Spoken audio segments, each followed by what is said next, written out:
انا مع عبدی، میں اپنے بندے کے ساتھ ہوتا ہوں. انا مع عبدی، میں اپنے بندے کے ساتھ ہوتا ہوں. کس وقت؟ اذا ذکرنی، جب یہ مجھے یاد کرتا ہے. وتحرکت بی شفتاہ، اس کے دو ہونٹ میرے ذکر میں ہلتے ہیں، حرکت کرتے ہیں دو ہونٹ. رواہ البخاری، بخاری شریف کے. اللہ تعالیٰ فرماتا ہے جب بندہ میرا ذکر کرتا ہے اور اس کے ہونٹ حرکت کرتے ہیں میرے ذکر میں، اس وقت میں اپنے بندے کے ساتھ ہوتا ہوں. سبحان اللہ. میرے بھائی غور سے کیجئے کہ یہ کتنی بڑی بات ہے. جس کے ساتھ اللہ کی ذات ہو پھر اسے کیا اندیشہ ابلیس کا، ابلیس کی شرارتوں کا یا کسی دشمن کا. اللہ تعالیٰ ہمیں توفیق بخشے. ذکر الہی کی یعنی حیران کن فضیلت نبی علیہ السلام نے بیان فرمائی. ایک دفعہ فرمایا کہ میں تمہیں ایک ایسا عمل بتاؤں کہ وہ تمہارے تمام عملوں سے زیادہ بلند درجے اس سے ملتے ہیں. بہت پاکیزہ عمل ہے اللہ، اور تمام کاموں سے وہ بہتر ہے. وہ تو سونا اور چاندی خرچ کرنے سے بھی زیادہ بہتر ہے اللہ.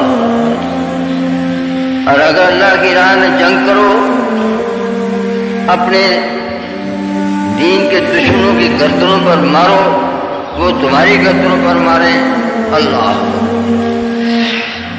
اس سے بھی زیادہ اللہ کی راہ میں جہاد کرنے والے مجاہدین. سبحان اللہ. قرآن پاک شہادت دیتا ہے کہ اعوذ باللہ من الشیطان الرجیم فضل اللہ المجاہدین علی القاعدین اجرا عظیما. اللہ تعالیٰ نے مجاہدین کے بہت بلند درجے بڑھائے ہیں، لیکن اللہ کا ذکر کرنے والا ان سے بھی بڑھتا ہے. صحابہ نے عرض کی کہ بھلا کیوں نہیں اللہ کے رسول ایسا عمل جو اتنا